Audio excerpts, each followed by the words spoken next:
सुनते हैं माधव सप्रे द्वारा रचित कहानी एक टोकरी भर मिट्टी। किसी श्रीमान जमींदार के महल के पास एक गरीब अनाथ विधवा की झोपड़ी थी। जमींदार साहब को अपने महल का हाथा उस झोपड़ी तक बढ़ाने की इच्छा हुई।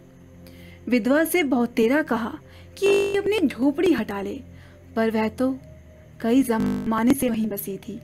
उसका प्रिय पति और एक लौता पुत्र भी उसी झोपड़ी में मर गया था।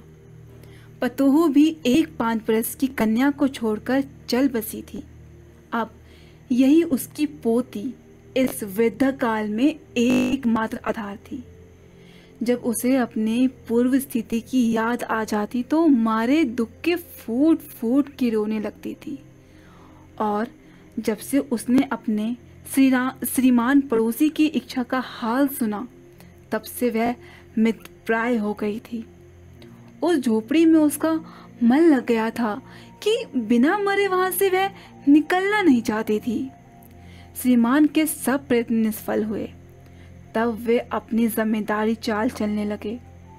बाल की खाल निकालने वाले वकीलों की थैली हाथ में थैली गरम कर उन्होंने अदालत से झोपड़ी पर अपना कब्जा करा लिया और विधवा को वहां से निकाल दिया। बेचारी अनाथ तो थी ही, पास पड़ोस में कहीं जाकर रहने लगी। एक दिन श्रीमान उस झोपड़ी के पास टहल रहे थे और लोगों को काम बतला रहे थे कि वह विधवा हाथ में एक टोकरी लेकर वहां पहुंची। श्रीमान ने उसको देखते ही अपने नौकर से कहा कि उसे यहां से हटा दो, पर वह गिड़गिड़ा कर बोली, महाराज, अब तो यह झोपड़ी तुम्हारी ही हो गई है, मैं उसे लेने नहीं आई हूं। महाराज क्षमा करें तो एक विनती है। जमींदार साहब ने सिर हिलाने पर उससे कहा, जब से यह झोपड़ी छोटी है तब से मेरी पोती ने खाना पीना छोड़ दिया है। मैंने बहुत कुछ समझाया पर वो एक नहीं मानती। यही कहा करती है कि अपने घर चल, रोटी वही खाऊंगी। अब मैंने ये सोचा कि इस झोपड़ी में से एक टोकरी भर मिट्टी लेकर उसी का चूल्हा बनाकर रोटी पकाऊंगी। इससे भरोसा है कि वह रोटी खाने लगेगी। महाराज कृपया करके आज्ञा दीजिए तो इस टोकरी में मिट्टी ले आऊं। श्रीमान ने आज्ञा दे दी। विधवा झोपड़ी के भीतर गई। वहां जाते ही उसे पुरानी बातों का स्मरण हुआ और उसकी आंखों से आंसू की धारा बहने लगी। अपने आंतरिक दुख को किसी तरह संभालकर उसने अपने टोकरी मिट्टी से भर ली और हाथों से उठाकर बाहर ले आई।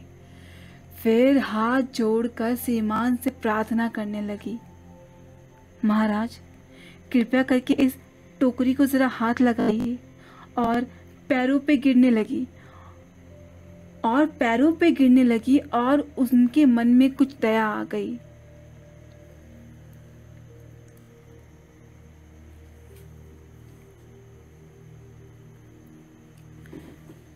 विधवा झोपड़ी के भीतर गई।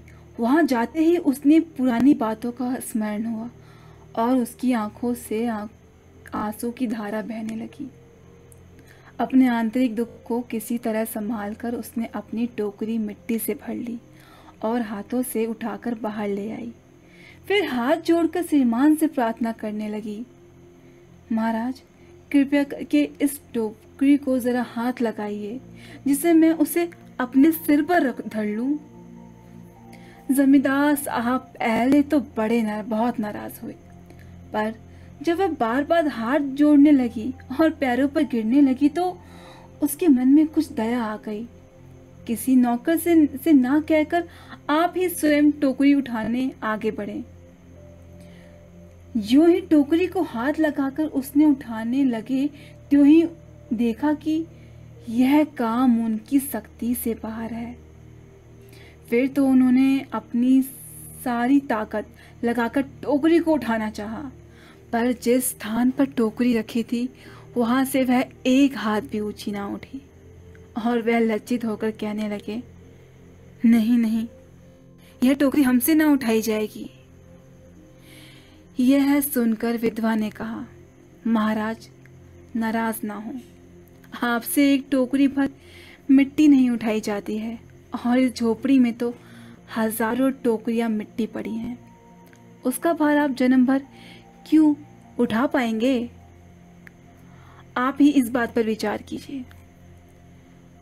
जमींदार साहब धन मत से गर्वित हो अपना कर्तव्य भूल गए थे, पर विधवा की उपयुक्त वचन सुनते ही उनकी आंखें खुल गई।